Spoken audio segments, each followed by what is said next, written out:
Nalulungkot sa ngayon itong si Nikola Jokic dahil wala yung kanyang kapartner na si Luka Doncic. Sa mga nakarang All-Star ay masaya ang dalawang ito, magpartner sila mga idol, at sa tindi ng kanilang pagkakaibigan ay meron silang mga ginagawa, 'di ba, sa kanilang mga practice, mga warm-up na nagkukulitan sila.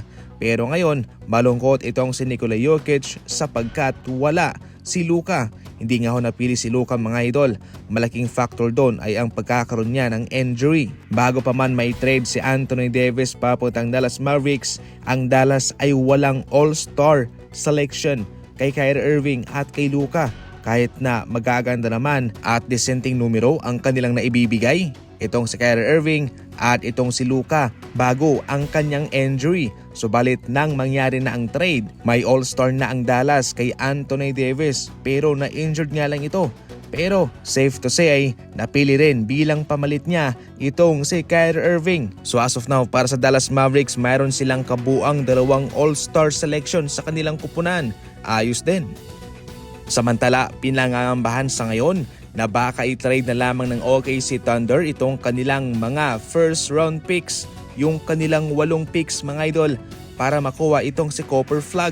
Mayroong rason kung bakit naghahakot ng mga draft picks itong OKC Thunder galing sa mga trade na kanilang ginawa. Sa ngayon ay marami silang picks mga idol. Nasa 2 lang ang pupwedeng gawin nitong OKC Thunder sa kanilang mga first round picks. Una, pwede nilang gamitin ito sa kanilang hinaharap sa kanilang pagre-rebuild. Pangalawa, pwede nilang i-trade ito para kay Copper Flag para i-partner naman kay Shai Gilgeous-Alexander. Ang rason para gawin to ay hindi naman nila kinakailangan ng gantong maraming draft picks sapagkat nandyan na itong kanilang mga malalaro na ang babata pa, at kaya gamit ang mga ito ay matagal pa ito mga idol. Siguradong sa mga susunod na taon ay maghahari talaga itong OKC Thunder at posibleng kanilang dominahin, makabuo sila ng dynasty sa NBA Finals. Ang malaking factor nga lang dito mga idol kapag kinuha mo itong si Copper Flag ay bagay pa siya kasama si Shai.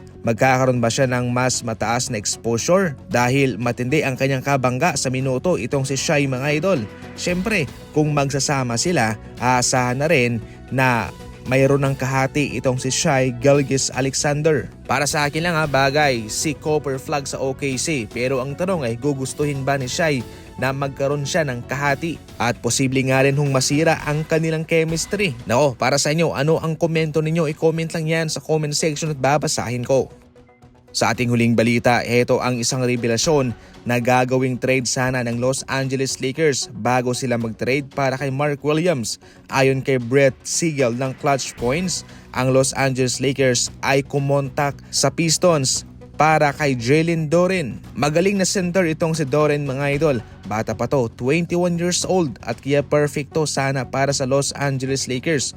Gumagawa ito sa ngayon ng pangalan sa Pistons. Ito sana ang ipapalit ng Los Angeles Lakers para kay Anthony Davis. Kaso nga lang ang pumigil para matuloy ito ay marami. Mataas ang asking price ng Detroit Pistons mga idol, at hindi rin naman naging sapat ang offer ng Lakers para sa kanya. So sa madaling salita, payag ang Pistons na siya'y pakawalan, pero hahakutin naman nila ang asset ng Los Angeles Lakers, at yun ang humadlang. Yan lang muna sa ngayon ng ating mga Fast Break NBA updates, and as always, maraming salamat po sa panonood.